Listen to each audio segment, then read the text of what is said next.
Well, thanks for being here. This is a reading of my adaption to New Transitions. I wrote the book, started out with a line that was depicting an attack on an old man in a alleyway in Denver, Colorado. And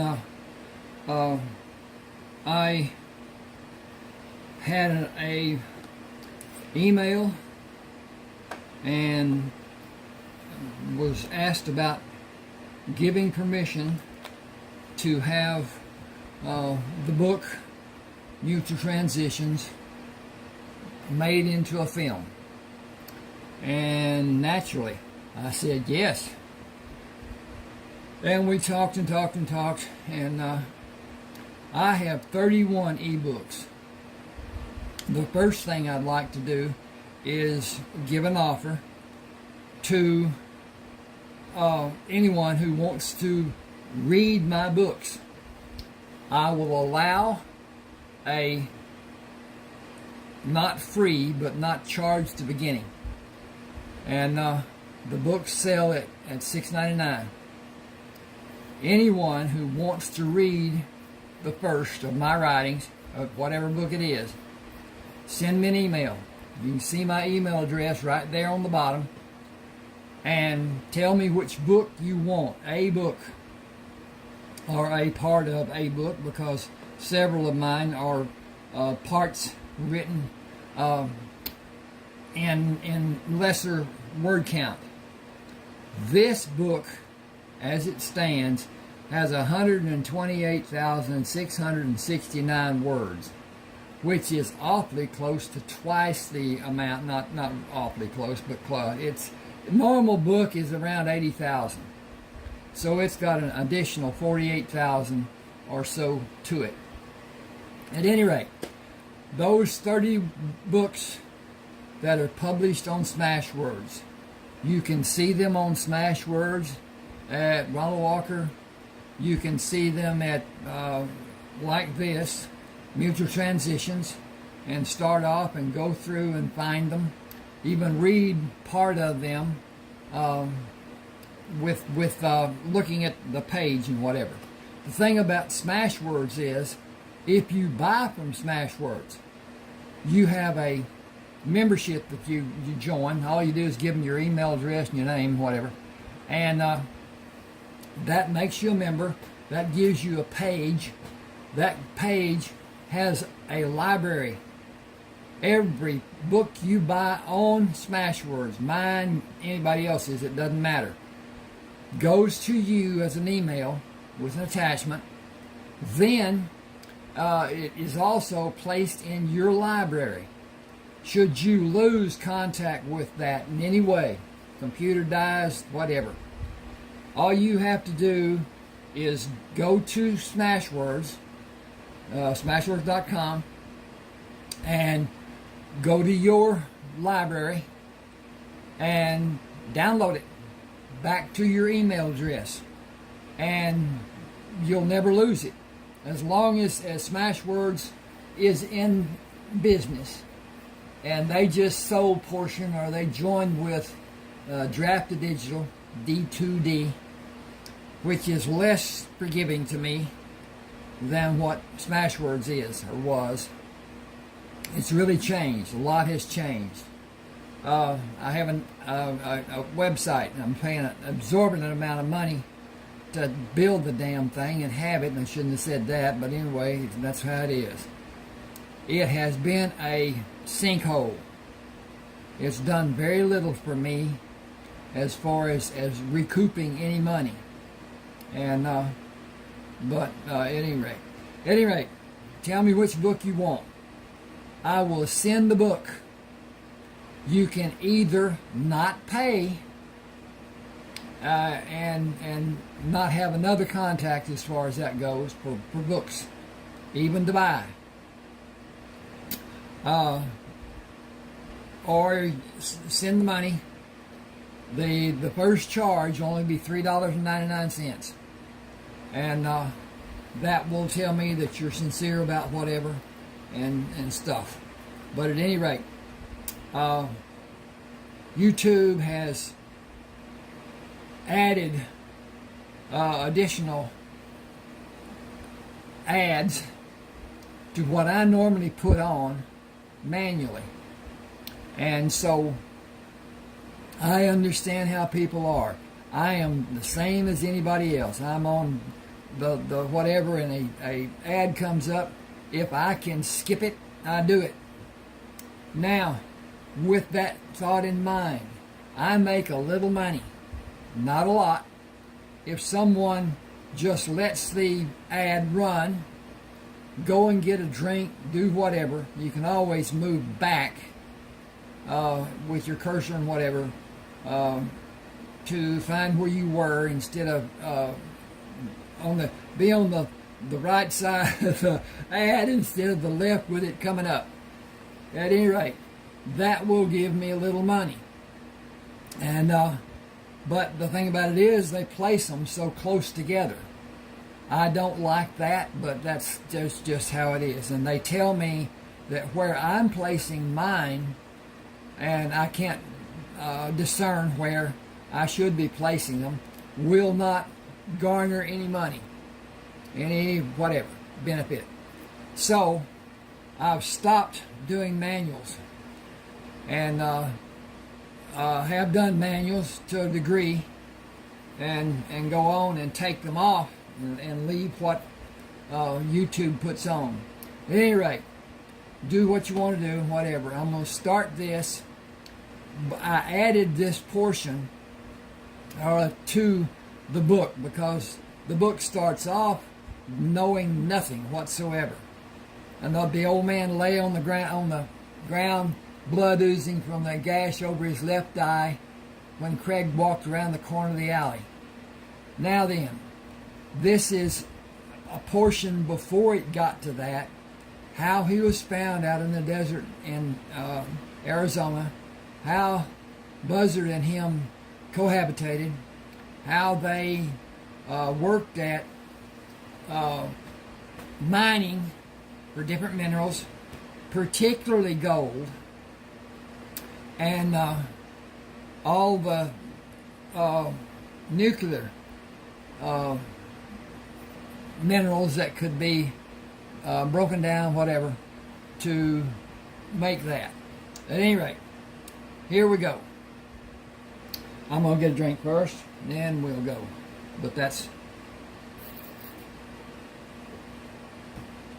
it's hot here in East Texas.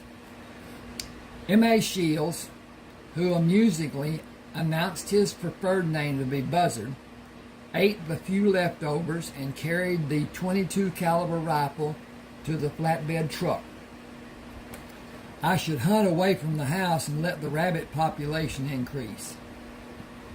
Avoiding cactus spines and sharp rocks, he drove south for 10 minutes and stopped the truck, grabbed the binoculars and stepped outside the truck. Raising the binoculars, he adjusted the setting of the magnification. Large black birds are flying in a circle about a mile away. That many birds can only mean they are waiting for something to die, something big. He continued driving carefully in the direction of the circling birds.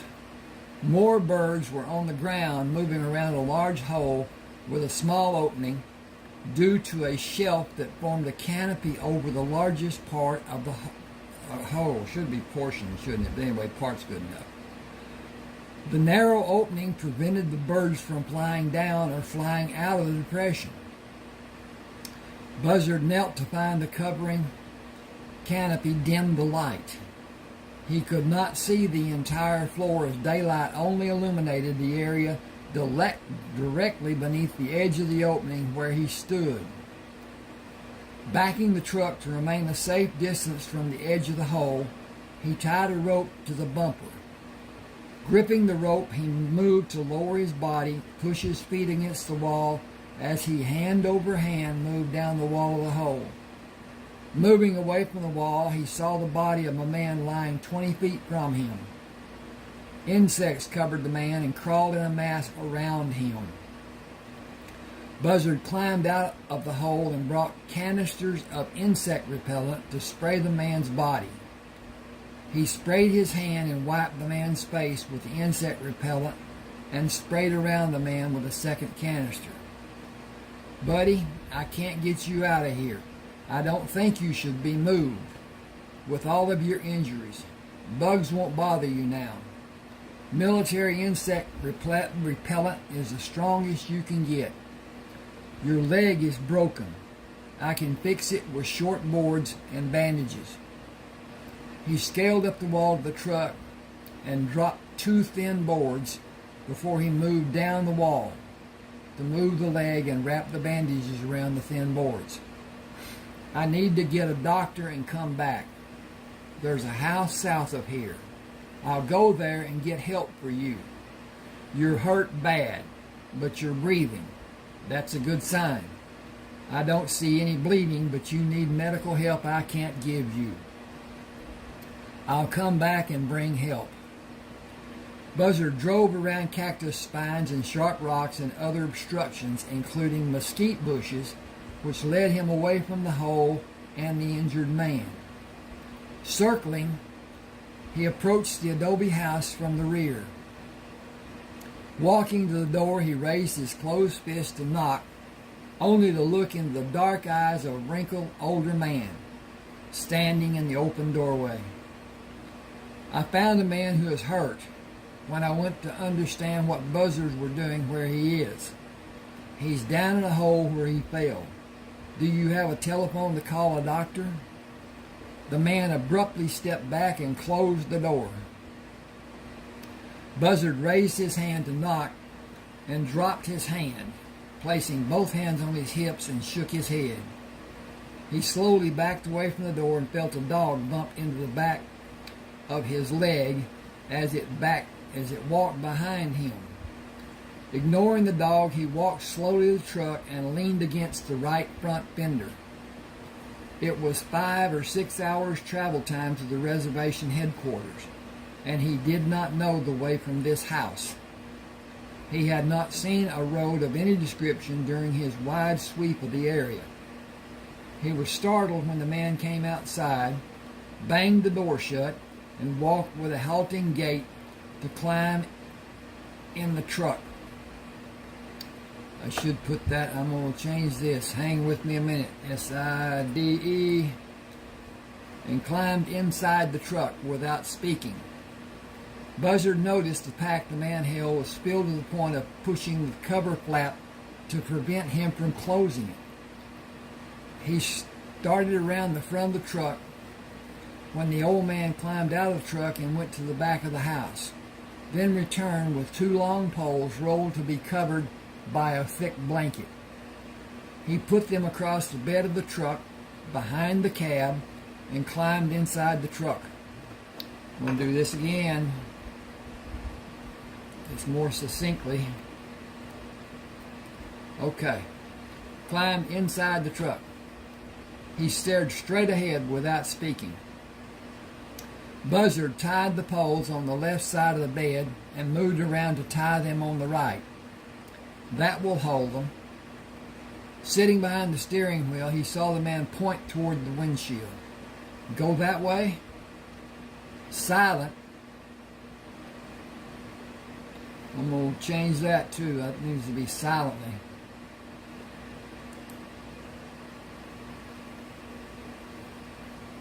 No, that's good enough. Silent. Silent, the man brought his finger to the same position. Will you tell me when I should be careful, or will you just indicate the direction we should travel? Again, the man brought his finger to the same position without speaking. Buzzard used the same method he practiced coming to the house to avoid obstacles in the path he followed, often silently reprimanded by a pointed finger until they arrived at the hole in the ground. The old man used the rope to tie the poles and his pack and lowered them to the floor of the hole. moved to take the end of the rope coming from the bumper of the truck and tied a double sling around his body. Moving to the edge of the hole, he sat with his legs over the edge of the hole and waited for Buzzard. When Buzzard came to stand by him, he turned his body to extend his legs. Got that wrong. Okay, well, let's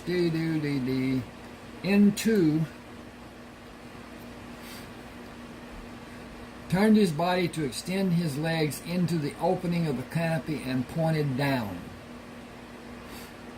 You want me to lower you to the bottom? The old man raised his arm with his finger pointed down and brought his arm down, pointing to the floor of the hole. 2 times Buzzard wrapped the rope around the round bumper of the truck and pulled to take the slack out of the rope. Playing out the rope, he moved to stand at the edge of the opening looking down at the man. I need to check on my progress. Oh, we looking good. Okay.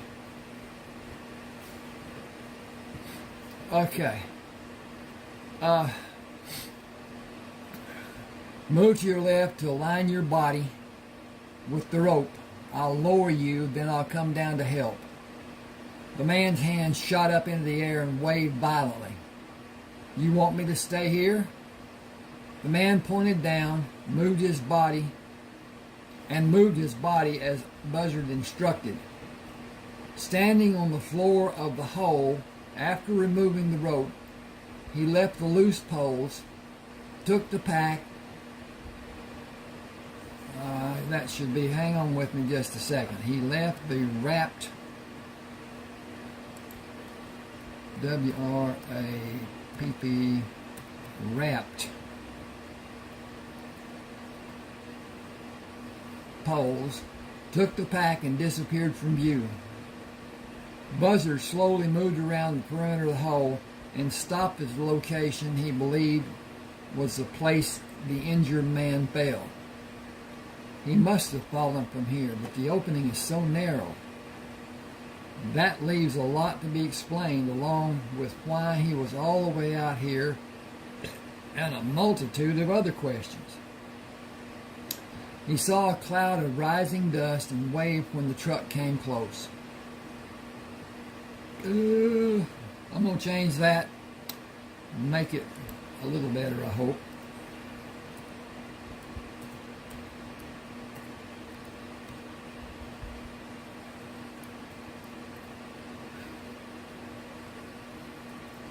Alright, we got that done. See if this don't sound better. He saw a cloud of rising dust and waved when the truck approached. Dr. Anthony Iron Eagle drove around his position and stopped near the parked truck. I got here as fast as I could. Will you help me? I need to lower 2 bags and splints that I may need. My uncle said a man is injured, but he did not know the extent of his injuries. Buzzard said, I have not heard him speak, only emphatically sudden gestures. He does not speak English well, only a few words. Buzzard pulled one end of the rope up and then the other end. Your uncle tied a fireman carry around his body with the end of the rope and had me lower him. It is an old practice. We did it as children for entertainment. I will do the same. Have you looked for tracks to have an indication of what happened? It could be helpful if an investigation is done. I saw tracks, but I did not want to ruin the scene. I'm sure I can't read signs as well as some men. I was told you are extremely well adapted. It may help us if you will look. No one will come here to help, so disturbing the marks you may find will not be a travesty. The man may die if he doesn't have medical help he needs. He is not a member of our tribe. You are revered for the help you gave both tribes, or you would not be allowed to stay here. You are valued as a friend of the people. The 3 of us are the only help the man will have today. Buzzard lowered the doctor and moved around the edge of the hole to examine the tracks. Returning the truck, he stepped on the bumper and turned his body to sit on the bed of the truck. He judged the time by the movement of the sun to have elapsed 40 minutes when the doctor called him. "Will you pull my bags and me up? My uncle will tie both ends of the posts with the rope and direct us in lifting." Oh. My uncle will tie both ends of the post with the ends, and we're going to put that, I'm going to do this, with the ends,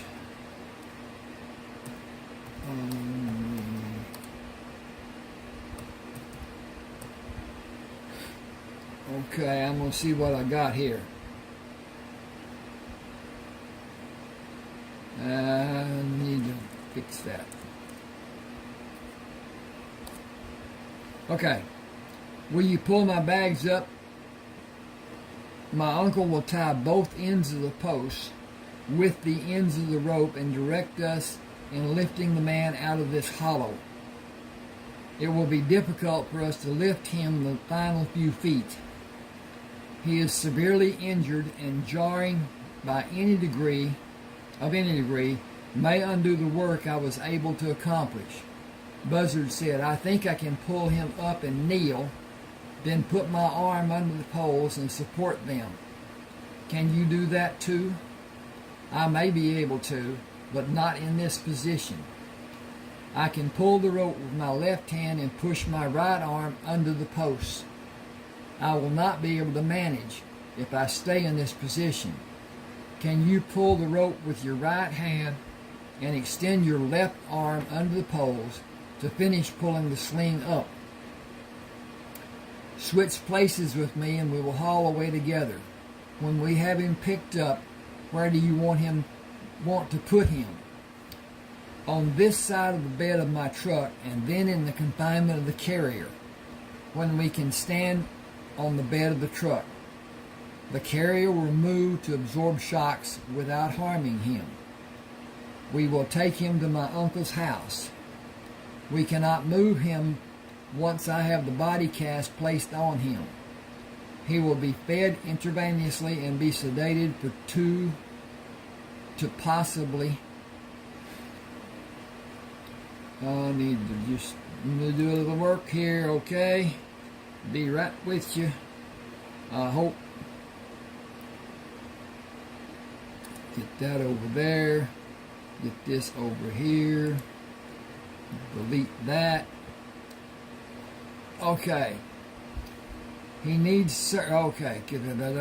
He will be fed intravenously and be sedated for 2 to possibly 4 weeks. He needs surgeries I cannot do for him, but he will live without the surgeries. It is fortunate that you found him, but will he live? Without complications, he should. The outcome of the injuries such as he suffered are difficult to predict. If he does not develop an infection, he will probably live. I cannot predict what his mental capabilities may be or what his physical recuperation may be. His convalescence will require several months. That is an educated guess, as I cannot predict what will transpire. He may have diminished mental capacities, considering the many head injuries he suffered. He may not be able to walk properly or even do more than stand. I hope he is left-hand dominant. I will attempt to correct the damage to his fingers and bones of his right hand. He will have severely diminished use of it. Buzzard watched the doctor as they pulled the man up to the rim of the hole and finally stood up with the man held between them. I have his head. Can you walk sideways with me so neither of us is forced to walk backward? Yes, I can. This man has been sorely treated. He does not weigh what a normal man his size should weigh. Has he been starved? He suffered much more when he fell due to his emaciated condition. Heavy muscling and body fat might have cushioned his fall. He has neither. Yes, I believe he has been denied food and water for an extended period. A normal-sized man could not fit through the opening he fell through. The doctor struggled to lift the man and place him on the truck bed. Buzzard said, "Come around and let me rest his head and shoulders on the truck, and I'll help you get his feet on the bed." "Thank you. I'm very tired, and he needs much more to be done when we have him safely in my uncle's house." Okay, it doesn't like something here, so I'm going to see what it says. And it's not saying anything. Okay. Buzzard climbed up on the truck bed to help the doctor up. They raised the man into the carrier and moved down from the truck bed. Moving off the bed of the truck, the doctor said, "I removed the splints you placed on his leg because the breaks needed individual attention. I put splints on his lower and upper right arm and right leg. I can do nothing for his fingers except with surgery. Please help me bring my uncle from the pit and you can go. Can you handle the man by yourself? My uncle will help." "I can help if you need me."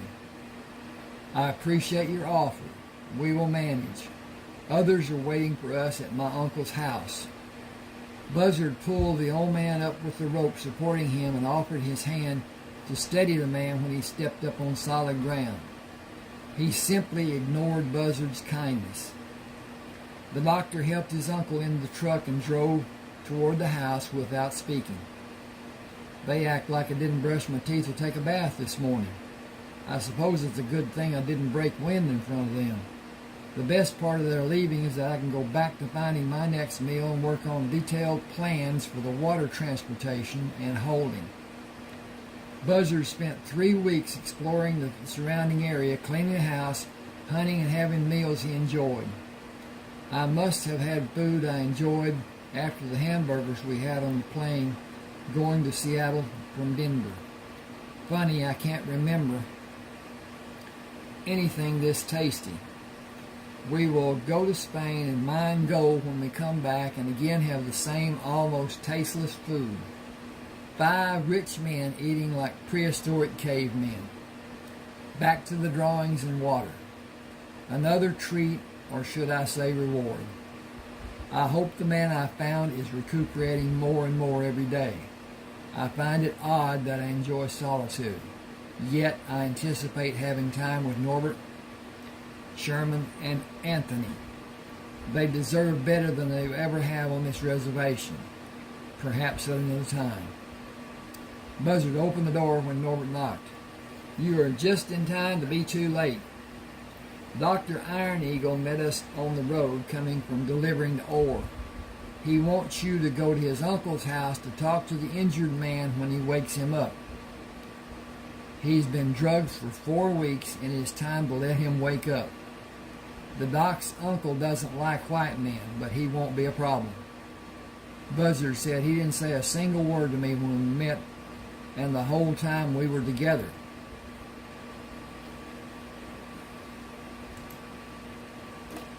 D-U-R-I-N-G. When we met and during... I messed that up. I got to fix that. During... Ba-da-da-da. Dink.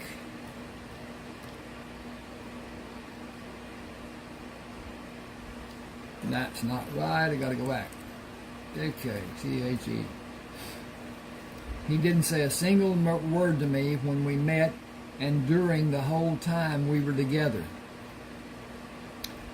White men killed his family when he was a kid. They beat him. I'm doing a get ditty over here. So, think, okay. They beat him and thought they killed him. He went with the sheriff and told the sheriff which men did it. What time does the doctor want to wake him? 9:30 tomorrow. We have to get up early tomorrow.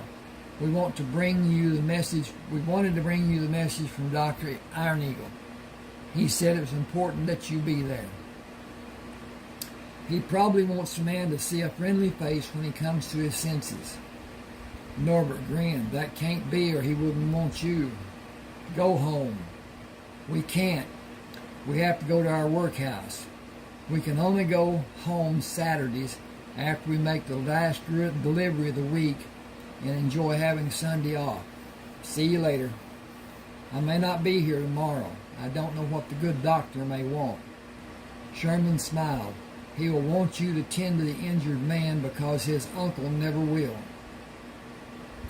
Buzzard said, Doc said the body cast will stay on him for 6 weeks. It has only been a few days more than 4 weeks. I can't refuse to help the man I found. Will you ask for someone to care for the injured man?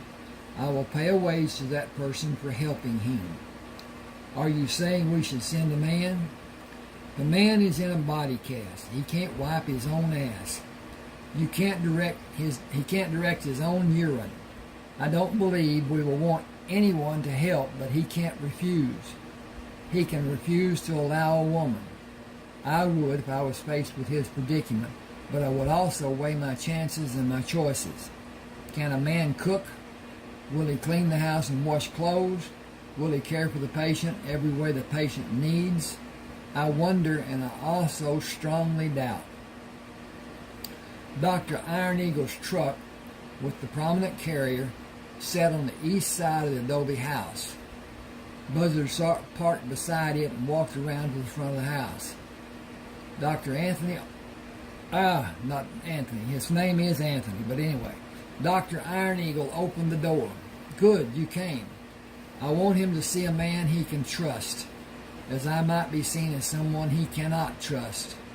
The nationality of his captors is not known. His arousal may be traumatic for him. You might ease a particular trauma since you saved his life. He may be thankful that you did. I hope it works that way. Come in. I will attempt to bring him to consciousness. He seems to have had bouts of delirium, which indicates his nearness to consciousness. Okay, I don't like that. At any rate, can't find, there it is. I will work from his left side. Will you stand on his right and talk to him and reassure him of his well-being and safety? You must be careful with his injured hand. It would be nice for him to hear his name. I know we don't know what it is. Perhaps he will tell me and I can use it in our conversation. Keeping him calm is my first priority. It's good that I shaved my beard off. Are you ready? I got the easy part. He can't blame me for anything.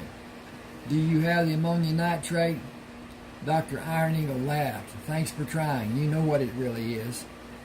Gently take his arm in your hand and draw his attention to you with slight pressure. I'm going to fix this. Got to. Okay, comma. With SLIGHTPRESSURE.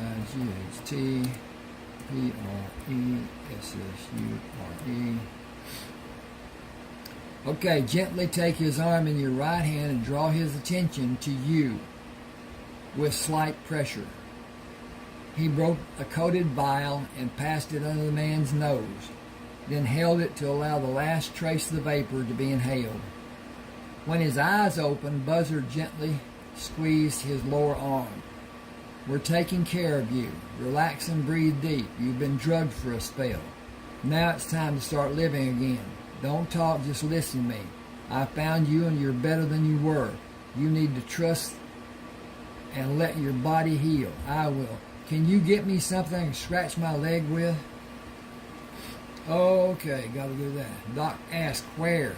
I guess about 16 inches from the top edge of the plaster cast, on the top of my right leg. I will tap on the cast. Tell me when I'm over the affected area, when I tap with the reflex mallet. There, you hit it. Doc ran the saw above and below the area and sawed the sides, taking out a rectangular piece of the cast and cut away pieces of gauze with scissors. Did that relieve your discomfort? The man said, that has been bothering me since you brought me here. Do you know when you were brought here?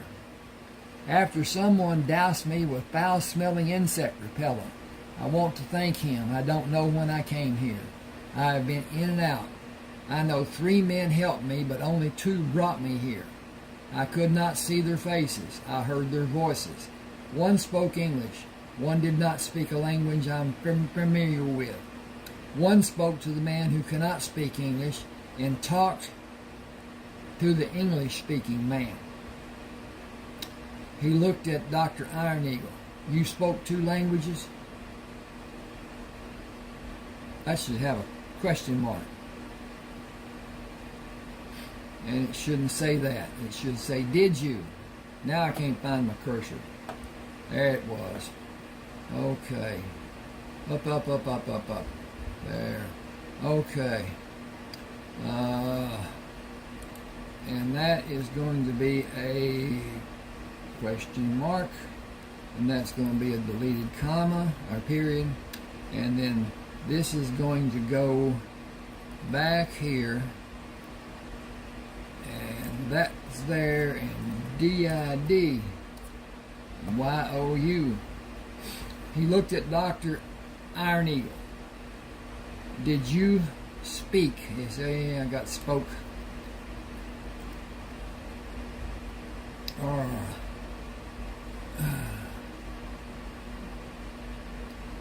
Take care a minute, just a second. They got it. All right. Did you speak 2 languages? He turned to look at Buzzard. I'm going to save this. Click that there, click that there, click that there, and we're done. Okay. He turned to look at Buzzard.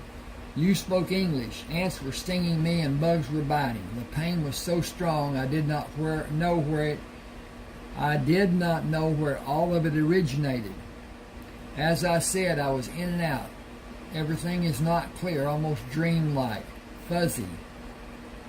Buzzard asked, what can I call you? I have been trying to recall without success. I simply cannot remember. 2 men put me in the trunk of an old clunker of a car and brought me here. I was in the trunk a long time. They argued about how they would kill me and almost came to blows. I crawled backward, away from them. I am not certain what happened after that until you poured the insect repellent over me. Thank you for what you did. How do you feel? What's hurting? What's not? What do you need? Your name would be nice. My mother gave me my name, Morticius Alejandro Shields. It isn't easy for people to pronounce, so I chose Buzzard as an easier name. It is out of respect for a man I hold in high esteem. Buzzard it is then. It is a unique name, but easy to remember. Where is this place? Hang on a second, I gotta check progress. And we are progressing. Okay.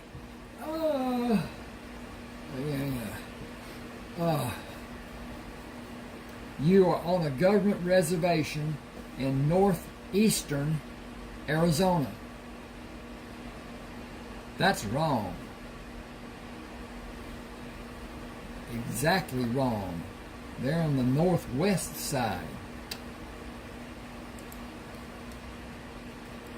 So they're just below St. George, Utah,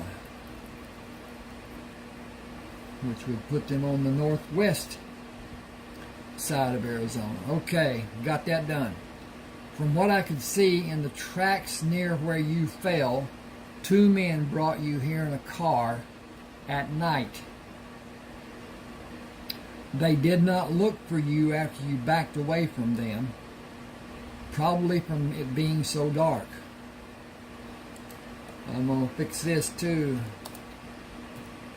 Probably from the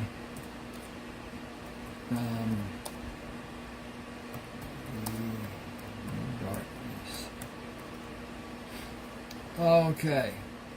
They floundered around for a period of time before they left. I followed the tracks to an asphalt road and lost contact with them. You were very lucky to be alive. Can I call you Lucky? Buzzard and Lucky. That is a unique pair of names. How long, I got the dirt here, how long will the cast need to stay on? Doc turned to face him. The full arm cast can be removed next week. The lower cast should remain for 3 weeks. Your fingers and wrist are held in a form. I need to change this because that can't be a full cast. P-A-R-T-I-A-L.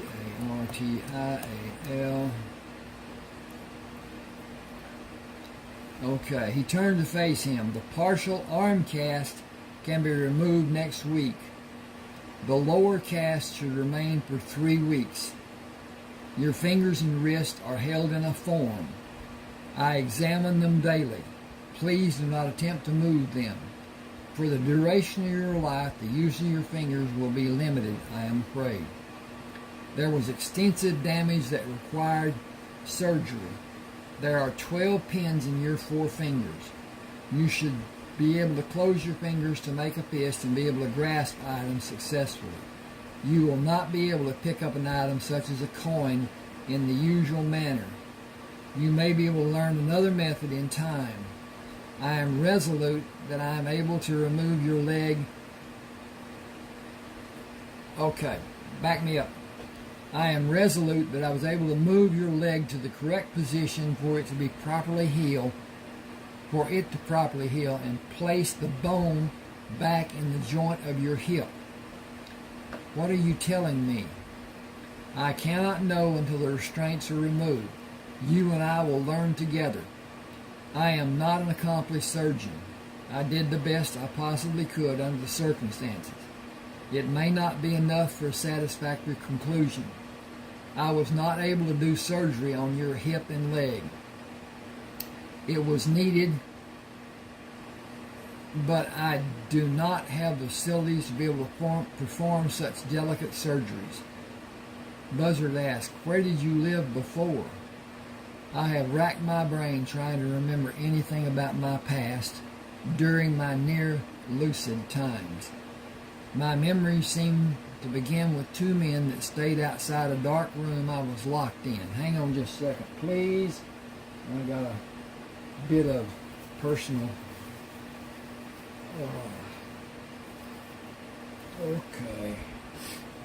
Just a minute, I'll be right back. I've got to do something here personal.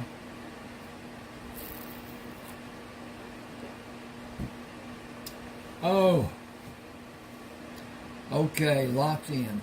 I have bits and pieces that I cannot put together.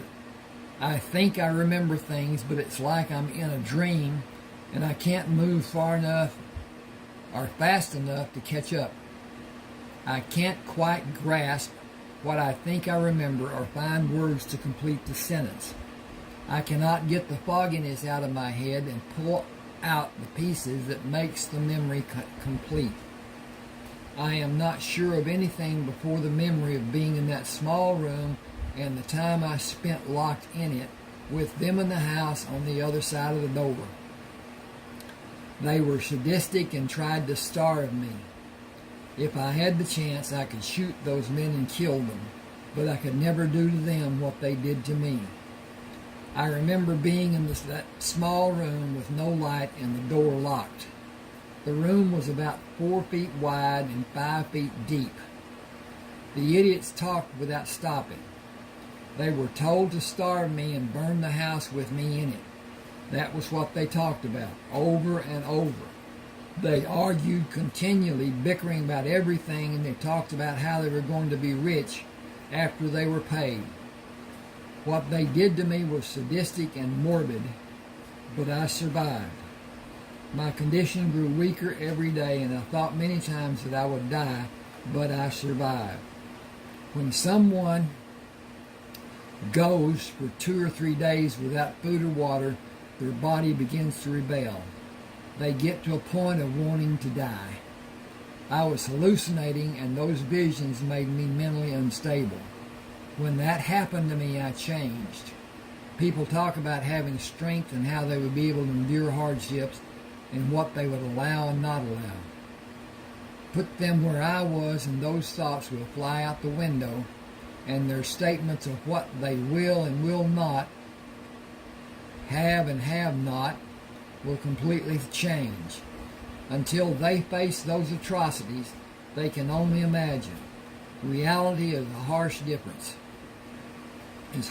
different. He paused and looked from the doctor to Buzzard. I ate a multitude of living lizards and everything that became available. I will be dead if not for doing it. Should I continue? Buzzard said, we don't have a lot to do. If you feel like talking, it may help your memory. The house was old and had shifted off its foundation. My room had a wooden floor that slanted severely toward the outside wall. When I stretched out to sleep, I had to put my feet in the back right corner with my body angled across the room because the floor slanted toward the back left corner. I relieved myself in that corner. They threw water under the door, attempting to wash away the stench I caused. It became my habit to lay on my stomach on the floor with my feet extended to the back wall, praying they would throw any amount of water on the floor again. I made a dam across the room with my shirt to absorb the water and squeezed it into my mouth after I got all the fresh water I could manage. I did not make a sound to alert them that I was drinking the water. One of the men threw water and attempted to electrocute me using an electrical charge from 2 bare wires he dropped into the pool. I had the shirt ready to catch the water and I got shocked in my hands, but I was able to release my grip and the water did not come past the shirt. He was the one who was shocked. I could hear him dancing around the water trying to get away from the electrical charge. He could not stop to bend down to move the wires because every time his feet came into the water, he got shocked and his partner refused to help him. It helped my resolve to live because after it happened, I would picture him hopping from one foot to the other, being jolted by the electricity with each move he made. Even after all the time I spent in that tiny room, I can close my eyes and see it as clearly as if I'm seeing it happen now. It was part of what kept me going when I was close to giving up. He was dancing in the electrified water, and I had the water to drink later. It was one of my best days in that tiny dark room. He paused. By my calculation, I was there more than 2 months. By logic and not relying on memory. I may have been there longer, but I cannot remember. Need to change that. Hang with me just a second, if you're here. I am going on faith that people will enjoy my reading. I understand the length of progress, patience the person may have. I enjoyed writing this. I enjoy reading this. But then that's how I am. Okay, my memories begin inside that tiny dark room. I have flashes that I'm not able to hold and place where they have a beginning or an end. I have difficulty concentrating with those flashes coming all the time. I am tired. I think I can sleep. Buzzard said, I'll be close by. Holler if you need something. Doc turned to leave the room. I'll make a plate for you if you want to eat. He is better than I thought he might be. Thank you for coming. Can you come again tomorrow? I'll do my best. I'll get your food. Please watch to see how he reacts when he gains consciousness. He was not apprehensive or agitated earlier, but that may not hold true. He may be startled, even frightened, when he regains consciousness. Trauma victims are sometimes confused. You were a reassuring presence for him earlier. I will be close and watch him, Doc. Tony brought a plate to Buzzard and sat in a chair across the room from him. Do not ask. I never have, and I have survived. Some things are better left unspoken, and some things are better left unknown. Just enjoy his cooking. Buzzard smiled. I used the name Morty until I joined the Army. While I was working as a carpenter, a man would ask, "Where is that buzzard?"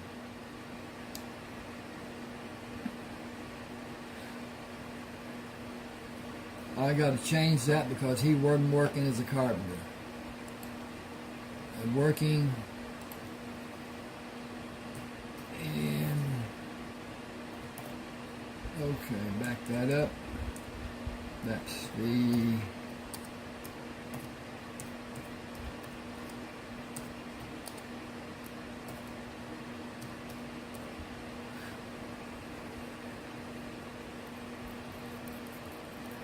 hang this second. While I was working in the House of Time, a man would ask, "Where is that buzzard?" He was a good man. I used buzzard because of respect for him. My nephew calls me Unc. The injured man, buzzard called Lucky. Got to put a comma there.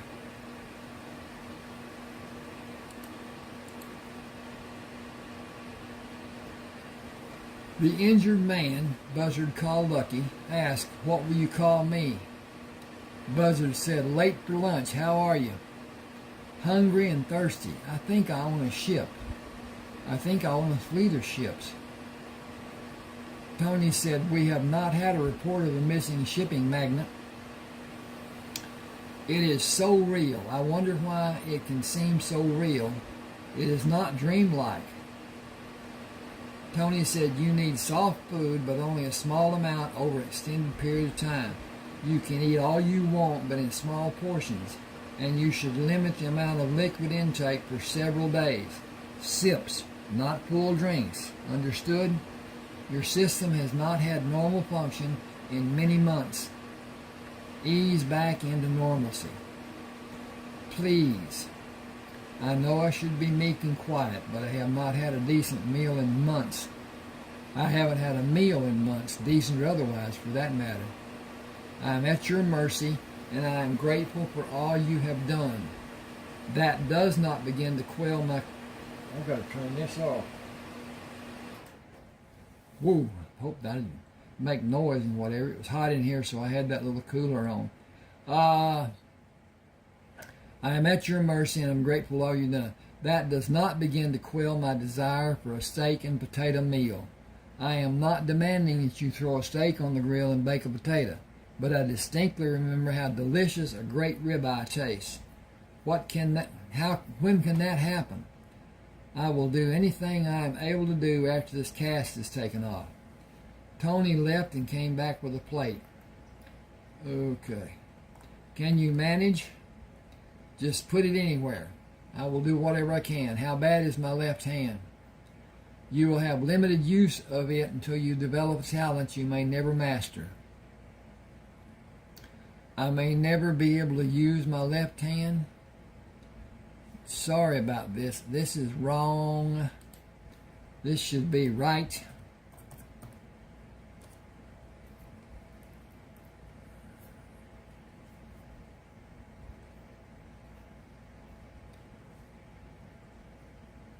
Okay, and this should be right because of things being what they are.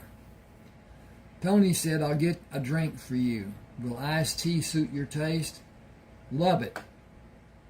Now, how did I know that? That is a mystery science has never been able to explain. You may know what you like and dislike in many tidbits of knowledge and have no knowledge of what your memories were before your tragic loss. The triggering point of traumatic amnesia.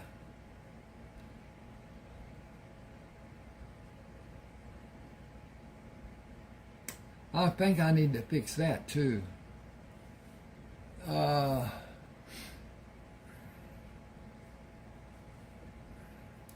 Is that what I have? Traumatic amnesia? Your trauma began inside a cramped, dark room. Your collected memories begin inside that cramped, dark room. It is reasonable to assume you were made to be unconscious by force. That reckoning of your predicament and the result may be the cause. It may be such a terrible realization that you will not allow yourself to remember. You said the 2 men were paid to kill you. Who might have employed them? I think that will be your first key to remembering. It may never happen, but you are alive, contrary to the desire of some unknown person or persons. Those 2 men were too stupid to tie their own shoes properly. They put me in a room that was so dilapidated even small rabbits and snakes came inside and saved me from starving. A man can do terrible things when he is hungry. I did. I would again. Both of you would. I lived in that room because I outwitted those 2 men. I lived to be brought here because Morticius Alejandro Shields cared enough to find me and help. I lived after I was brought here because Anthony Iron Eagle wanted to be a doctor and help people. If I was a rich man, I would divide my holdings with both of you, but I do not have the price of a small stake. What else can I say? I do not have the slightest inkling about what will happen to me even in the next few minutes. I cannot say what I will be able to do when the cast comes off. I may or may not be able to stand, and walking within several weeks is probably not possible. My future looks rather bleak. Buzzard said you are responsible. Buzzard said, you are my responsibility and I'll take care of you until you want to leave. That's my word and my bond. What, are you rich? I have investments. I am not worried about money. I have no idea if I ever be able to repay you. Just do what you are able to do for now. You can worry about what might be when I run out of money. Tears came to the man's eyes. I will pay you back someday, some way. Eat a few bites and wait to eat more. That's your first job today, not talking about paying back. Your second job is talking to Tony and me about anything you want to talk about. As I see it, the only way you can progress will be an improvement from where you are now. Each day will be an improvement, because each day you may not remember anything more, but you will exercise your facilities, and like a well-exercised muscle, strength will come and you will have improved. I think that's all that's important for you. Charlie Luck. I think about how lucky you are, and I thought about the most common name I could imagine, and Charlie came to my mind. Because I don't know a better name, and you can pick one of your own choosing at any time. I'll call you Charlie Luck with your permission. Just Charlie most of the time. When you can get around, we'll move to my house on the other side of this reservation. He put a small bit of food in his mouth and savored the taste before he swallowed. Then another. That is heavenly. How much can I eat? If you have no feeling of nausea, continue as you're doing. Your system will indicate what it will allow. He smiled at Buzzard. If you can go through life being called Buzzard, I can tolerate being called Charlie. I will not hurry eating, and I will talk as you ask. I am anticipating having these casts taken off. Can the time be cut short? If you will not move, the upper part of the body cast can be removed next week. The arm cast can be removed the following week. Your leg will need to be held immobile 2 additional weeks and removed after the arm cast. You will not suffer damage after 2 more weeks. The mending of the bones will be complete, but strengthening will continue. Should that have a comma? The bending of the bones will be complete. Yes. Comma. Comma, comma, comma, comma. Okay. I advise you to give more time for the process and allow your body to regenerate. You will not walk without assistance for a period of time that you may not desire to tolerate. I have no means to make any prediction of how long. You should be tolerant. I hope that is a warning to you of the frustration you will face. You think it will be time for me to put my game face on? Faces, not face. It will test your patience and your resolve. I anticipate a lengthy process and heightened frustration. Okay, that's a division. I need to check on what's going on and what's not and what's ever and there. I hope you enjoy this. Please subscribe to my channel and hit that like button. It helps a lot. It's an algorithm finding proposition. Everything that's put on my page, the algorithm reads it. Now, as far as AI goes, this part of Word, it is AI generated. It will correct, even when I don't want it to at times, words, punctuation, all kinds of things. That's AI. In time, most of the jobs that people are doing now, that are sitting at a desk and blah, blah, blah, not manual labor, will be AI. There will come a time in the distant future, possibly, Elon Musk feels that in his time, his essence will be downloaded into a robot brain, and his essence will live, AI functioning. And if you've seen the movie I, Robot, it's going to be real. There will be robots of different... There are now robots. There are vacuum cleaners that will clean your house with you just turning them on. They go to where they bump into something, they move around it, they go blah, blah, blah. That's AI. This computer, your computer, it's AI. Artificial intelligence. And it's something that we will probably never... I'm not going to see it in my lifetime. I'm too old. But things will be what they are. Not anything we can do about it. Okay. Buzzard's got Charlie in the truck with him. But anyway, Buzzard parked his truck near the front door of the adobe house and carried Charlie from the house to ease him into the seat.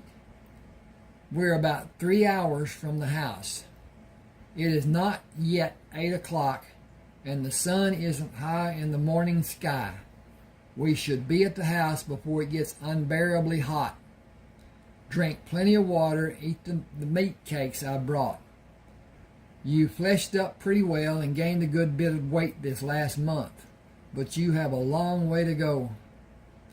I have been eating normal meals, but you know some of those meals were not easily eaten. I have a remedy for that. Good tasting foods start with rabbit and greens for our noon meal and vegetables for dinner. How does that sound to you? I will know more about that when I know how you cook the rabbit. You cannot do anything to harm the vegetables. Buzzard grinned. Can you cook? I can, but I'd rather eat and not wash dishes. The guest has to wash dishes. Then I will cook and you can wash dishes. Neither of us will cook or wash dishes for 2 months. Rosita Northcross will keep the house and do the cooking. I built a bed for her in one of the empty rooms. She's going to visit her sister in Los Angeles in 4 weeks, and we will be on our own, but we will both cook and wash dishes. Community property rights. Agree? Agreed. I fashioned an exercise room for us. You should try to take your time and ease into doing your progression in baby steps in the beginning with small weights. You need to judge what you can do, but building your strength is not going to happen immediately, and you can't let it frustrate you. Charlie said, I almost died. I am stronger than I was, I think. I fear that will forever be my frustration, not being able to remember the things that come to my mind in shadows and blurs. I think it is important to concentrate on the present and expand your knowledge. Let the past stay as dormant as it is, without attempting to bring back old memories. I think in time you will have parts come to you. I hope they will all be good memories. Charlie said, I have considered my present circumstances for a month. I am penniless. What am I going to do? You cannot continue taking care of me, and I have no expectation of anything miraculously jumping into my pockets. That will not be a problem for a long time. We will find and mine gold. The gold we find will not be enough to divide with either of the tribes wherever we find it. It will be ours. The leaders of both tribes have instructed me to keep the gold and never tell a soul if I found a single sliver. Everyone knows it is here, but if they find even a little, it must be given to the tribe and be divided, leaving the finder a few cents. The deposits are not large. We may take the better part of a year to have a few $100s. We will be paid for finding other kinds of ore. I get a percentage of the ore being taken to the railhead, and the trucks being used are mine, giving me a daily rental fee and maintenance on the trucks. It isn't a large amount, but it keeps money in my stash. I can afford to go somewhere when I need to and if I need to. I can't afford to fart if it has a charge. Transient circumstances, I assure you. Transition after transition will bring success. Buzzard stopped the truck near the door of the house. I'm going to have you swing your legs over the edge of the seat and pick you up to take you into the house and deposit you in a comfortable chair. Tony wants you to stay off your feet for another week. Rosita just opened the door. She will bring you anything you need. She is being paid a daily wage, and I bought her train tickets to Los Angeles and for the return trip sometime in the future. She may never use it, and she can have a refund if she wants. I hate to be a bother. Do you want me to fire Rosita? No, that would be stupid and cruel. Then be a bother. You know, sometimes you tend to be really hard-lined in your thinking. Buzzard smiled. I'd rather be hard-lined than hard to get along with.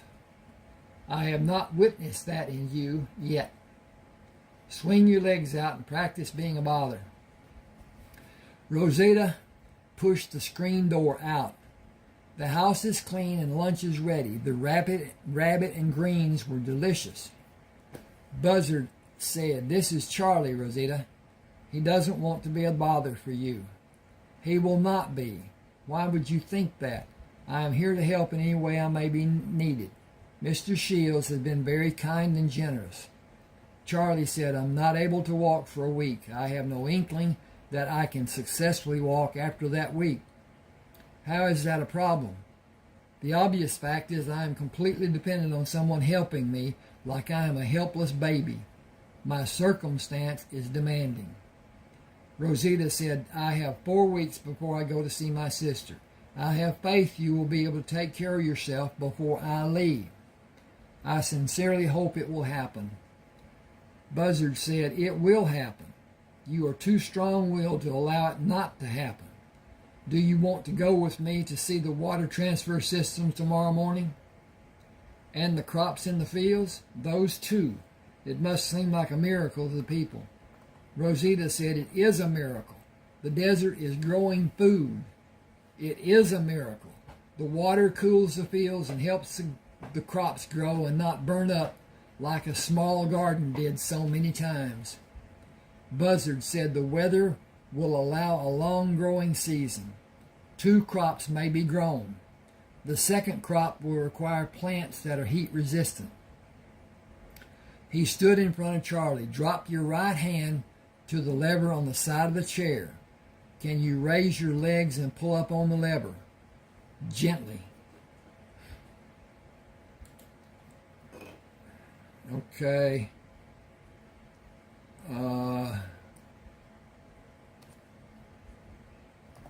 Gently. Okay. We did that. Charlie pushed his feet out and pulled the lever up, raising the leg rest of the chair, and pushed his upper body against the back of the chair, moving it to fully reclined position. I could sleep here. You moved it to recline like it was nothing new for you. You seemed comfortable moving it. I have this type of chair in my house. Do you? Is your house close? I believe it is far from here, but I have not reached the point of knowing where. Pieces come and seem to slip away before I'm able to recognize and identify them. Don't push it. Let it come naturally. I believe it will. You will see them clearly, You will see them clearly, and you will. I've got to find my cursor here. Ding, ding, ding, ding, ding. Oh, there it is up there. And you will retain them.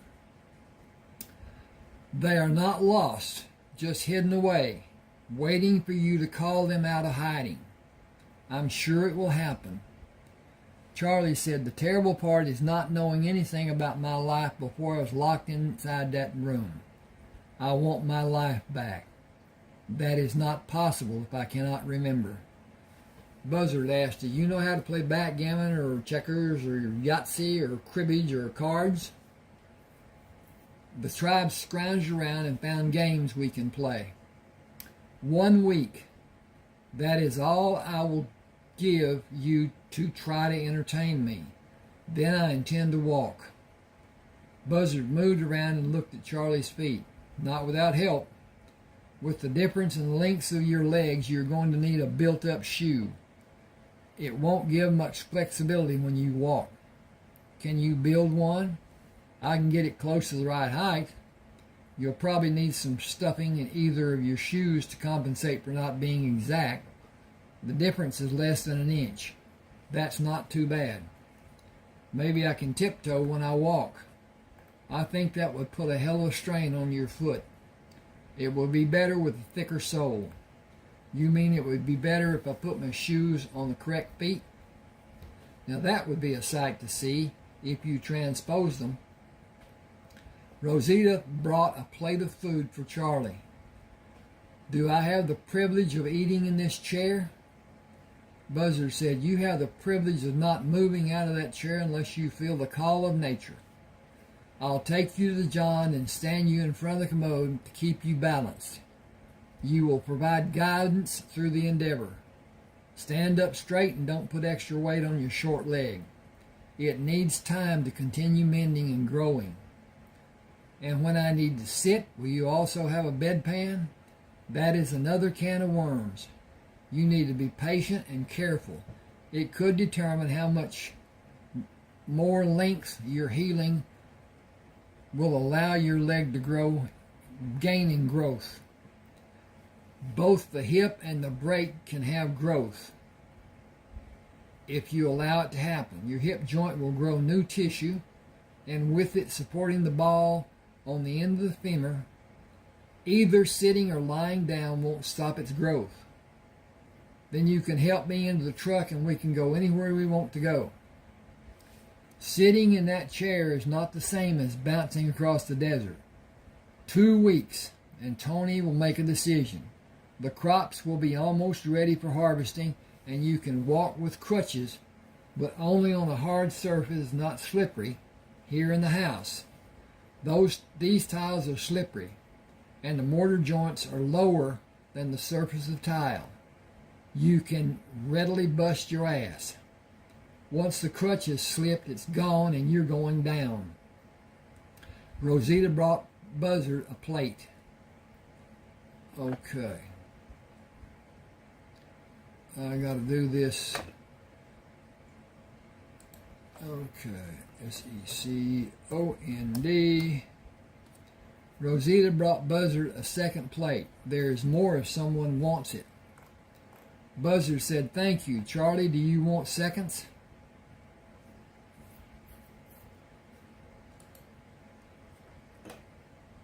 I gotta back this up. THIRDS Buzzard said, "Thank you. Charlie, do you want thirds?" He nodded his head. "After what I have had to suffer, and as delicious as this is, I do. But split it between us, please." She smiled. "There's enough for each of you had full portion." Was Micah's cooking that bad? Bad. See, this is AI did this to me. I know I wouldn't put bad, and it did bad. I did bad, it did bad. Buzzard quickly swallowed. "Please don't tell him we said anything. He was kind enough to let Charlie stay in his house and feed him. It sometimes didn't have a distinct taste. At other times it had an unpleasant taste." She stood straighter, placed her hands on her hips. "He didn't tell you he cooked with herbs? That was what made it taste bad. But it was healing, too." Excuse me a second. I got a personal endeavor. I took the second COVID shot. I wish I'd not taken the first one, much less the second one. The first one made me a little ill. It's like when you first start getting the flu, that head feeling you have and blah, blah, blah, just off. Never did get really sick. But my nose runs. It has run since that time. What's that been, 2 years now? And I wish. My wife works at a hospital. She was forced to take the shot. And I was forced to say, hey, if she's incubating, I don't need COVID. So I took the shot too. And wish I hadn't. But anyway, I think we got lied to about all of that stuff. Let's see. Buzzard laughed. He seldom spoke to Charlie. He never spoke to me. He did not speak English when he talked to Tony. Even that was rare or away from our hearing. Tony told us what happened to him when he was young, and we understand why he feels as he does. She shook her head. Those people were caught and hung by our people. That should have been enough. He knows he's wrong, but he will not change. Don't expect him to bring something and come to check on you. His kind of hate does not have room for being civil. He helped me. He did that because the tribe wouldn't like it if he didn't. He did it out of concern for his own benefit, not to help you. He let you stay in his house for the same reason. He let Mr. Shields come to his house because he helped the tribes, and they would blame him and turn their back anytime they met him if he had refused you. He is a hateful man. Charlie asked, would he hate all spotted dogs if a spotted dog bit him? He probably would. It's just the way he is.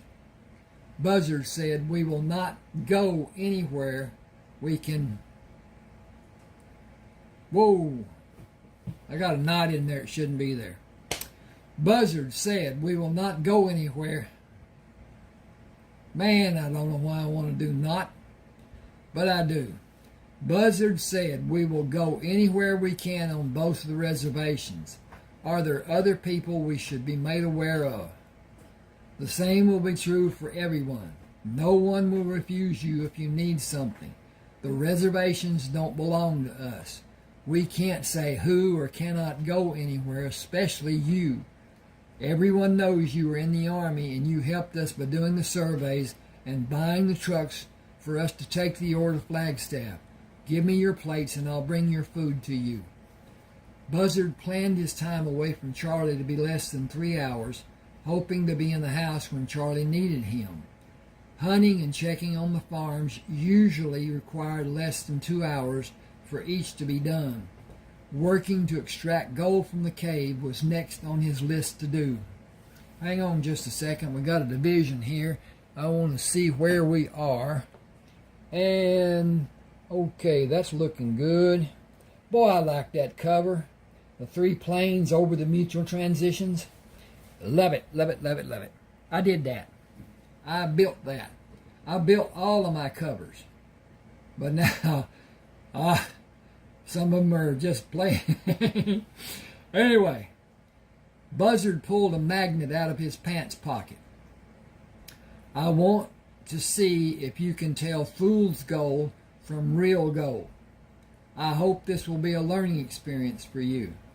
Charlie laughed. You want to see if I will make a fool of myself? Why should I play along with you? What will I gain? When I found this cave, I was certain I found a fortune. I couldn't tell anyone about finding it and have someone help to distinguish the real gold from fool's gold. Fool's gold is more lustrous than real gold, and it has properties of iron. The magnet will be pulled to fool's gold, but not to real gold. You will find both in this cave. I was fooled. Will you be? Give me the magnet and I will not be. Buzzard said, you may have diminished past recall, but your cognitive facilities are still functioning. Take the magnet. Let me go in first and wait for me to call you. I want to be able to leave the cave quickly should I have the need to. I fully understand and appreciate your apprehension. Bum, bum, bum, bum, bum. Buzzard searched the cave and called Charlie. Look at this and understand it is fool's gold. Iron pyrite. It has little monetary value. The strychnine, which is sometimes associated with it, has more value. Moving deeper into the cave, he pointed toward the wall, slightly above their heads. That is precious gold. This vein below it is gold mixed in quartz. We will take out the lower ore and have an easier time getting the pure gold. The mixed gold and quartz has to be separated using a chemical separation process. I have no interest in doing anything that time-consuming until later. I believe we will be busy without doing that. I will be here if we have time and want to do it later. The other cave is near the house. Buzzard drove the truck to the house and carried the shortened sawhorse to the door. Come try this to see if it is a good fit.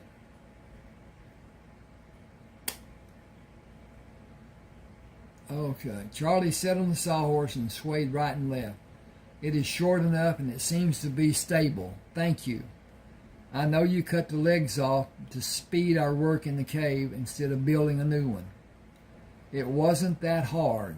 Building another one or cutting down to size will be the same. Getting to work in the cave was my motivation. Okay, I need to do something here. I need to just check what page this is and come back to it. Okay.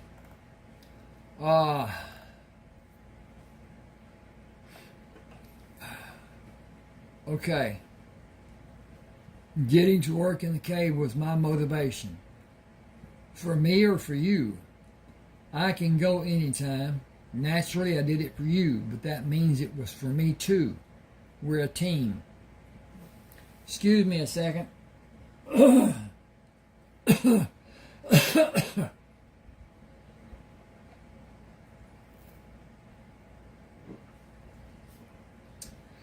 Where is the cave?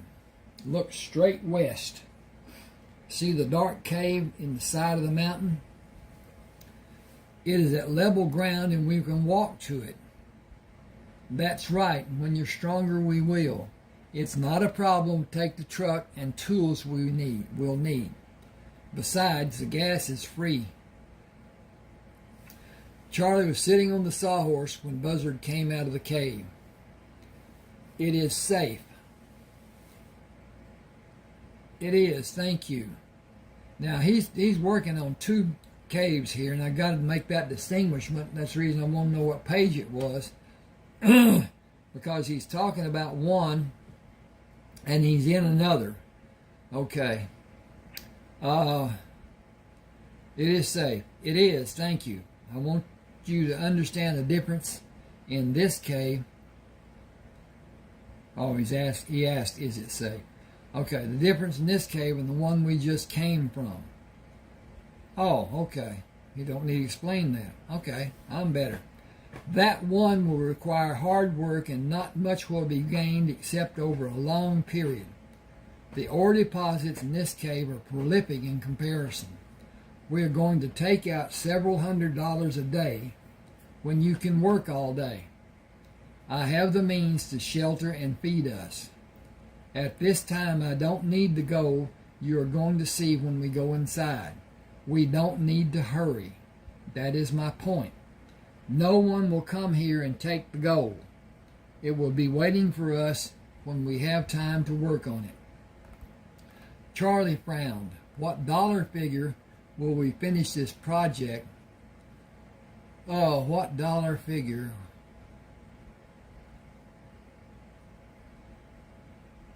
What dollar figure will we finish this project and how will we...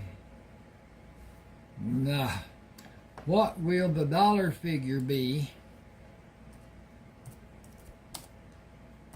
The dollar figure be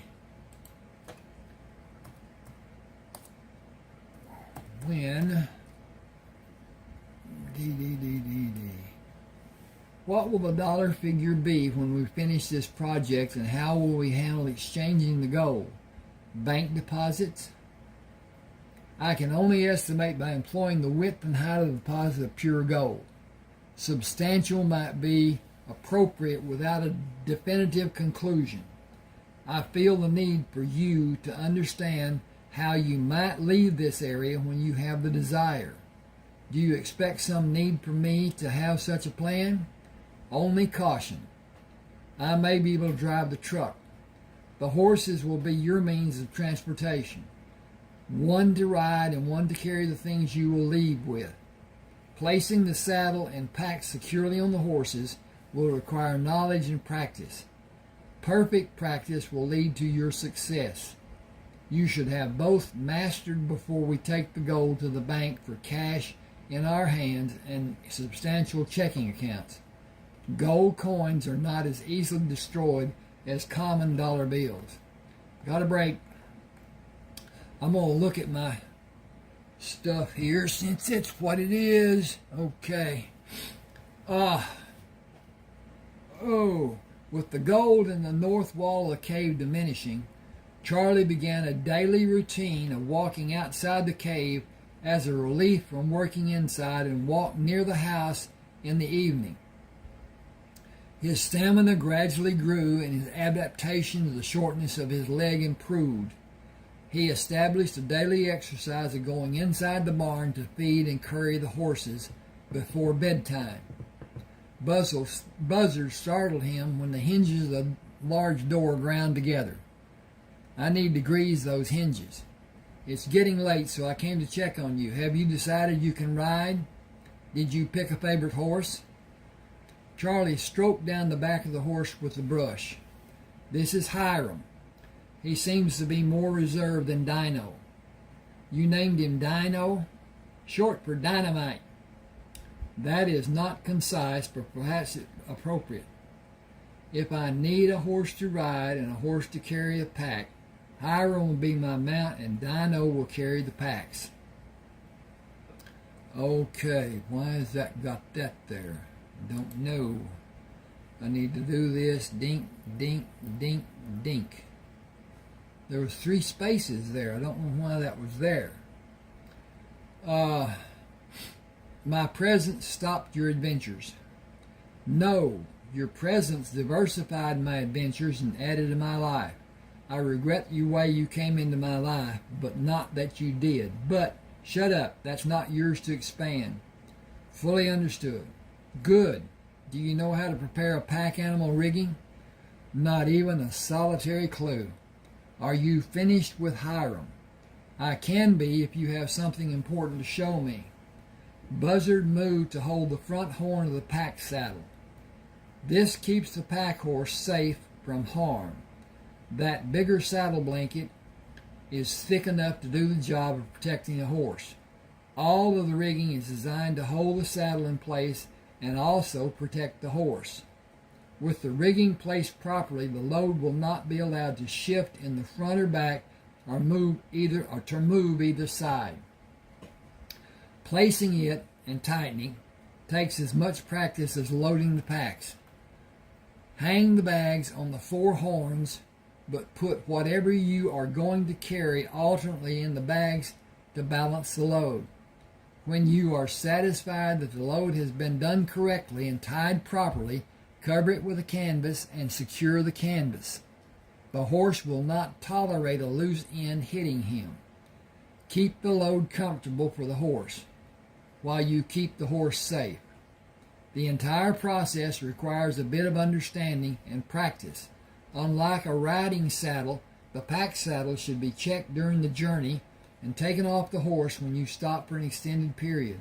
A truck is so much easier and it doesn't need to be fed and cared for. Charlie took the bail of the kerosene lamp. Time to get ready for bed. We may finish taking out the gold in the north wall tomorrow. We have removed more than I thought we would. Are you still sure the tribal leaders want us to keep it a secret? It will only be a small amount for each person to have. Nothing has changed to make the circumstances better. Jealousy and violence will prevail. I was warned a long time back in the past. Hang on a second. This is another division.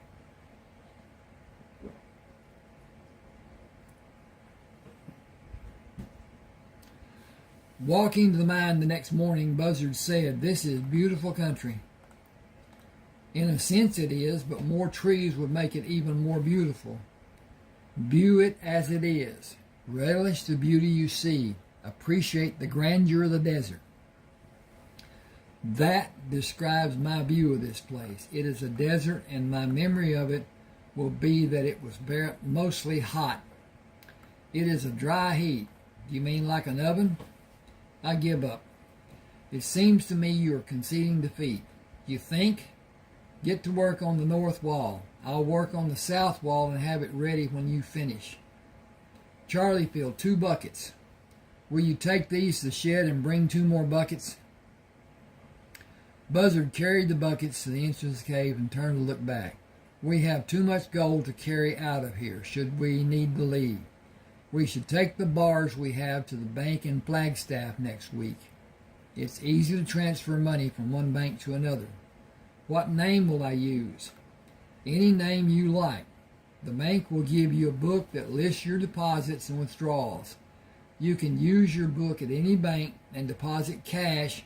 When the transfer is done, you will have an account in the new bank. Didn't seem to fit there. You're worried, aren't you? You're worried that someone may come looking to finish the job, aren't you? Not so much worried about someone coming for me. That's been done already. You saved my life. You have been everything you possibly could for me. I am concerned that they may come for me and get both of us.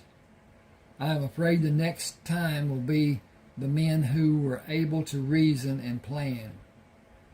I am afraid the next time will be men who are vicious, calculating men instead of those 2 imbeciles at the house. Make plans to be prepared for that to happen. That's the only response I can think of. Charlie said, we cannot carry the weight and the bulk of the gold we have.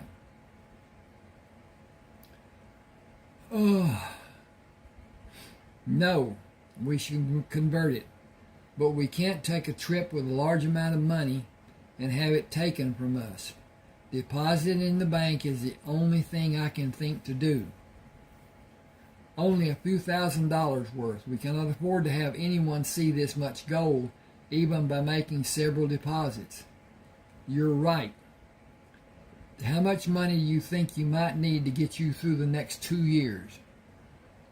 2,000 should be sufficient for several years. We will need a way to carry the cash and keep it concealed. Money belts. 1 around your waist and 2 around your legs. That will keep part of it safe in case one part is stolen. Not around the waist, that is expected. Only a thin wallet with a few dollars in it, a bag of some sort, and a money belt around each thigh up high. Nobody will ask you to pull down your pants to check for money. Bury the rest of the gold and come back for it later, or be bold and take all the foreign bars to the bank along with the nuggets. Charlie smiled. An excellent plan, cunning and devious. I will start sewing the money belts tonight.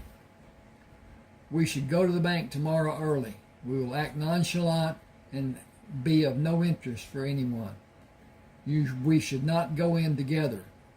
We can each make deposits and mention to the bank worker that we have an accumulation of many years of work. Buzzard shoveled loose quartz toward the rear of the cave. 9 pounds is $3,000. It will be easy for us to carry, and we can take the large bars and keep the small bars and round pieces in a pouch. Ask the banker to be discreet and keep your business private. Charlie asked, should we exchange part of the gold for cash? I think $50 would be wise. $50 each time we make a deposit shouldn't cause too much interest. Make 5 deposits of $3,000 and bury the rest. I think that is a bad idea. We do not know what may happen here. We might not be able to come back, and the gold might be lost forever. Very true. We should make deposits of at least 6,000. We can carry 18 pounds, and the pouch will withstand that weight, and I think we should go in together for safety. We shouldn't stay long after we take care of our business in the bank. We should buy what we need before going to the bank and leave as soon as we can have completed our business. Charlie said, I have no cash for purchases. I do. You have money now. You can pay me back with cash you get from the bank if that's stopping you from getting what you want. I want fresh fruit and canned fruit, peaches, apricots if you can find them, and enough soft drinks to last until we get more when we make the next deposits. I'm planning on making a trip every 4 days. We'll do that until the end of the month and make 7 deposits and make a new plan for the next month. Just to throw people off and try to stay safe? Buzzard shoveled ore toward the back of the cave. That's the plan. People don't plan to fail. They fail to plan.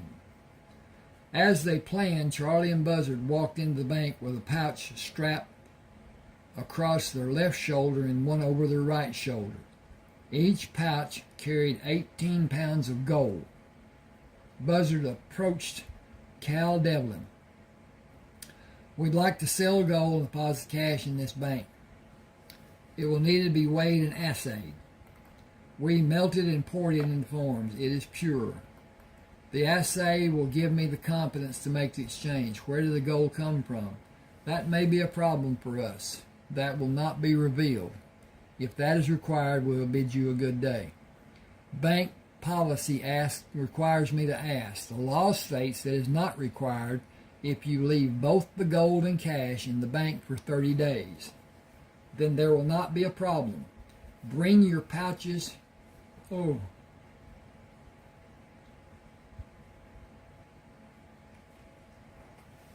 Okay. I misread again. Then there will not be a problem. Bring our pouches back after the weight determines the dollar value and give us the deposit books. We will ask for complete discretion on the part of the bank. Certainly, discretion will always be exercised. Your banking business is not a public record, and indiscretions have always been prosecuted. Our employees are aware of the eventualities. I will have Jared Brooks take your photographs. Your photograph and signature will be the forms of identification you will be required to submit for withdrawal. Charlie asked, will banks in other cities honor our withdrawal requests? I cannot speak for all banks, but most will after this bank has been contacted and approves the transfer. Always be prepared to present your bank book when you frequent the bank of your choice. How much gold do you have? Holding the pouch out, Buzzard said, 36 pounds. Each of us has more than 36 pounds. That is a hefty sum. I will bring the empty pouches back and give you the figures of each each pouch and mark your bank books. Jared will do the photographic work while I'm busy in the vault room. Leaving the bank, Charlie sat on the passenger side of the truck. I have an identity. I have substance. I have a bank account. I have a life. Thank you.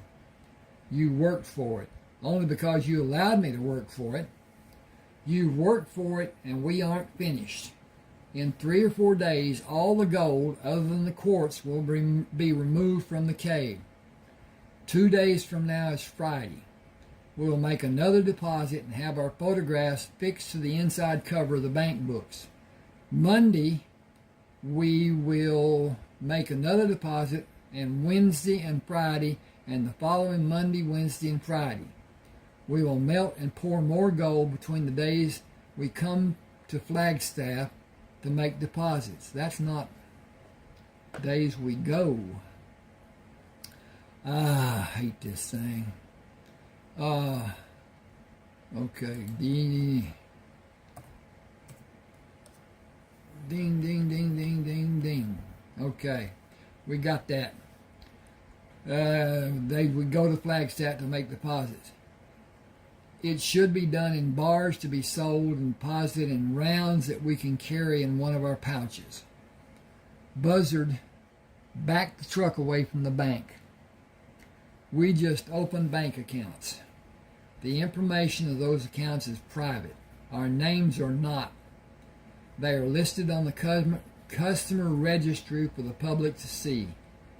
Charlie pushed back into the upright sitting position.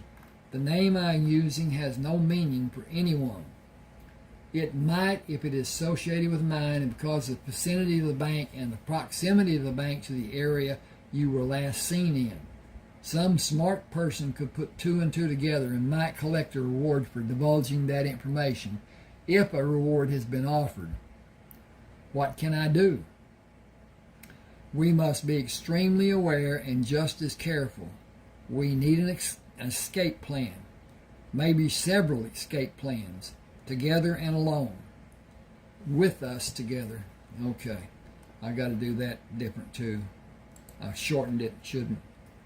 With us being together and alone. Okay, we have time to prepare for that eventuality. I do not have the assurance you have. I would not know the first thing to do or how to do it.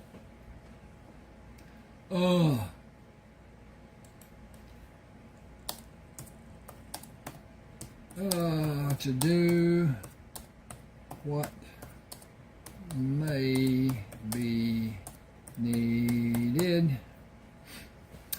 I do not know the first thing to do or how to do what may be needed. You do. Saddle Hiram first. Be prepared to jump in the saddle and ride for your life. Prepare Dino for the packs, load and leave. Getting free is most important. Coming back will never be an option. Go away from the problem. Go to St. George to collect all your cash and sell the horses. Buy a train ticket in another name and use initials and your last name.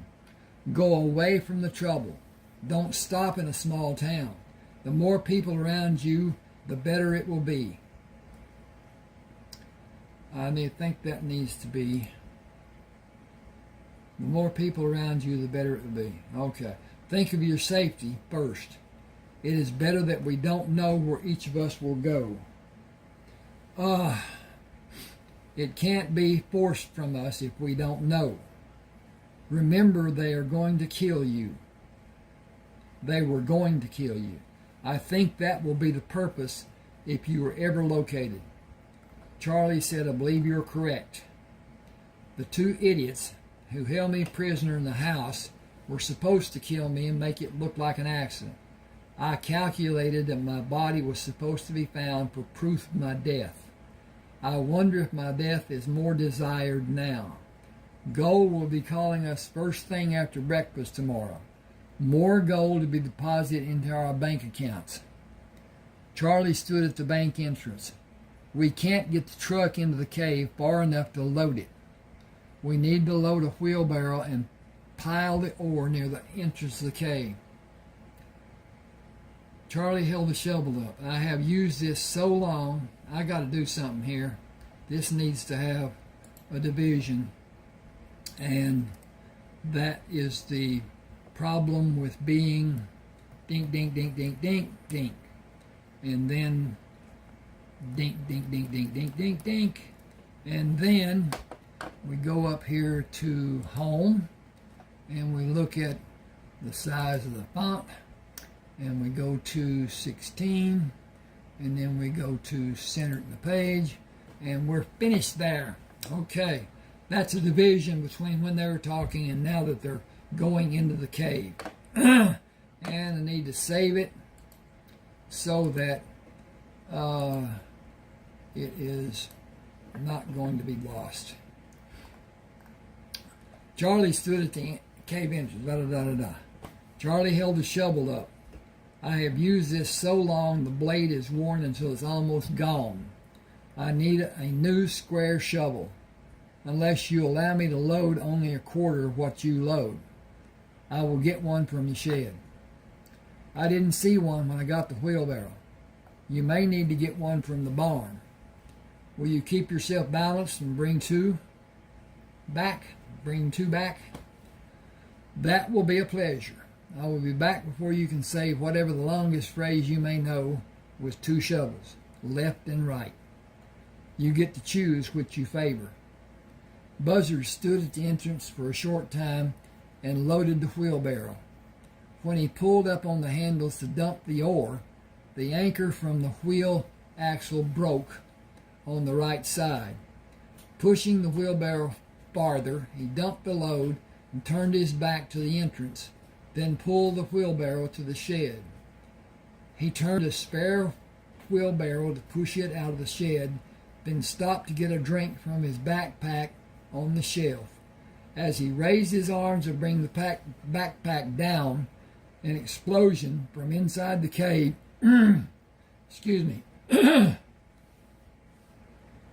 leveled the shed, knocking him down with the left side of his face on the dirt floor. The west wall lay on top of him.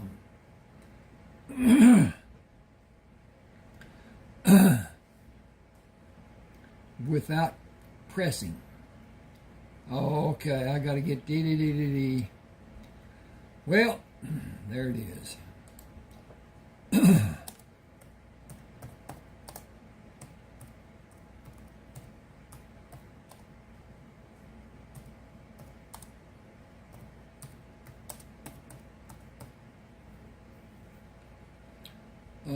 Okay, that's not.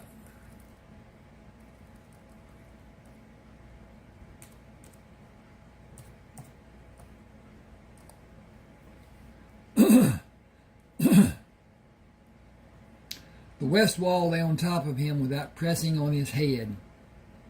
Charlie haltingly moved to look at the scene from outside the barn door. A dark cloud of smoke rose out of the cave and decreased to a light-colored tendril before he could see the pile of rubble inside the cave. Buzzard is gone. Nobody could have lived through that. It even knocked the shed flat. I have to get away from here. First load Dino, then load saddle Hiram, and get what I need from the house. Go away from the danger. That was what we planned to do when something like this happened. Less than 30 minutes later, he rode northeast to keep his presence unknown from someone who might be watching, with the barn sheltering him from their view. He continued until he was sure he could not be seen by anyone near the cave and turned Hiram in the direction he felt would take him to St. George, Utah. He would not push the horses and take whatever time the journey required. He was safely away from the danger, and he had everything he needed except Buzzard. He lost his only friend and his only guidance to help him navigate in the world he was so unsure of. He stopped and attempted to ease his heart rate. I am not at ease, Hiram. You may need to find your own way until I am able to think intelligently. I have never been so frightened. but I am regaining my composure. We are going to St. George in Utah, as Buzzard told me to do. Charlie rode until the sun was nearing the horizon. He stopped several times to allow the horses, hey, back up here a minute, I'm going to get a drink.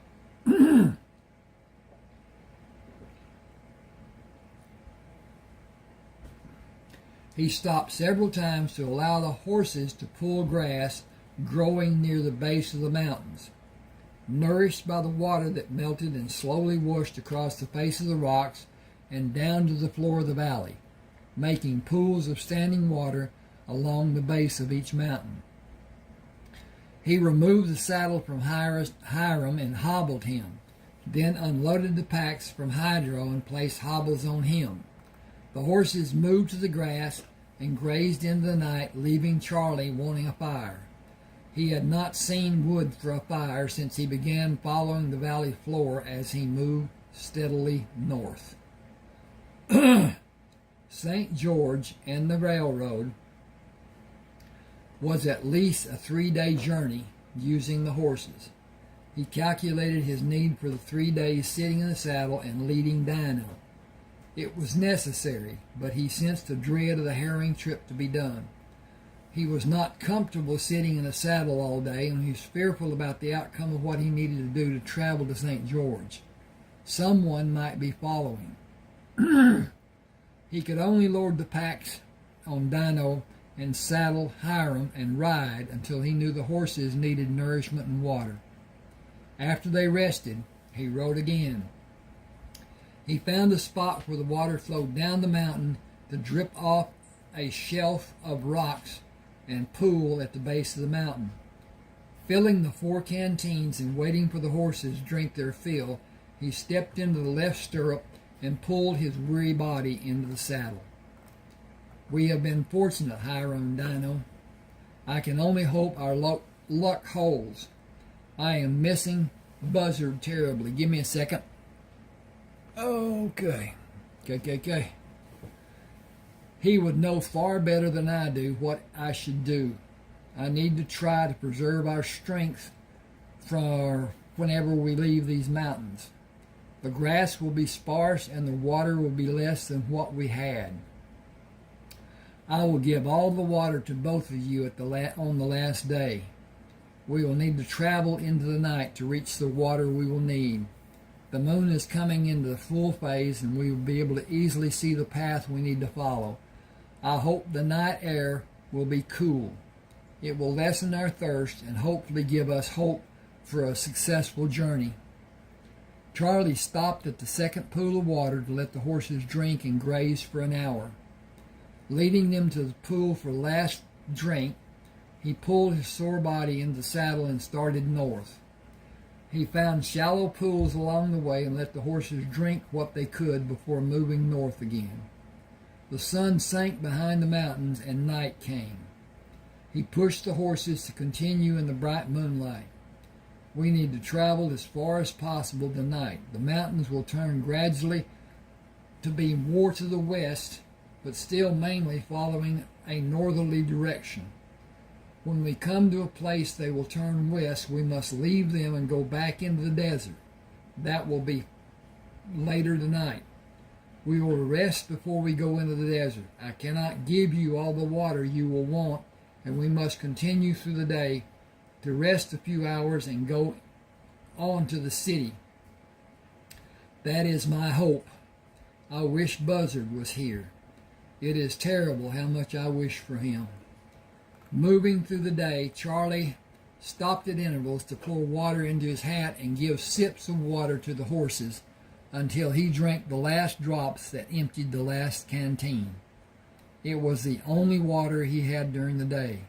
It was not satisfying, but he judged it to be sufficient.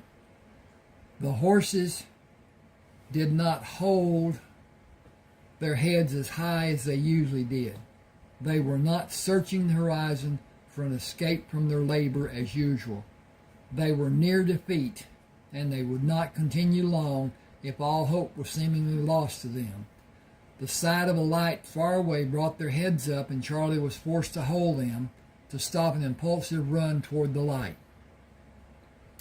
I promised both of you we would live to see St. George. I hope it is the city lights we are seeing.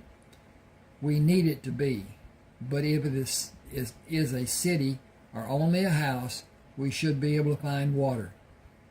Charlie rode into St. George and stopped at the light in front of the stable. Can I get water for me and the horses? Did you run out? Unfortunately.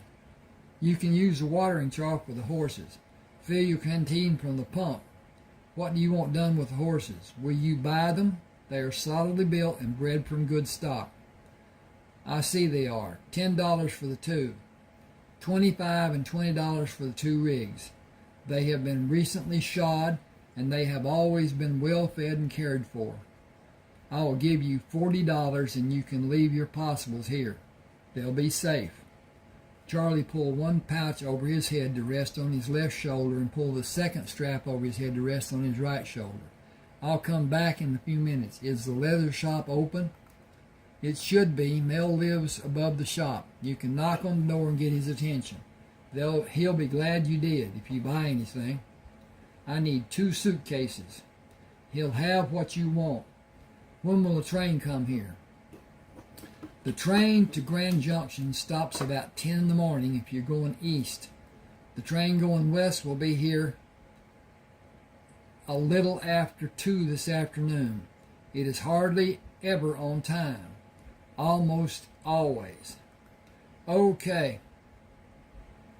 This starts mutual transitions. And this is how I wrote it without the excerpt that I've just read. The old man lay on the ground, blood oozing from the gash over his left eye. His assailant stood posed to strike again when Craig stopped at the corner of the alley. Hey, what's going on here? He started down the alley, then stopped when the third man stepped out of the shadows. This ain't none of your business, the man slurred. I just made it my business.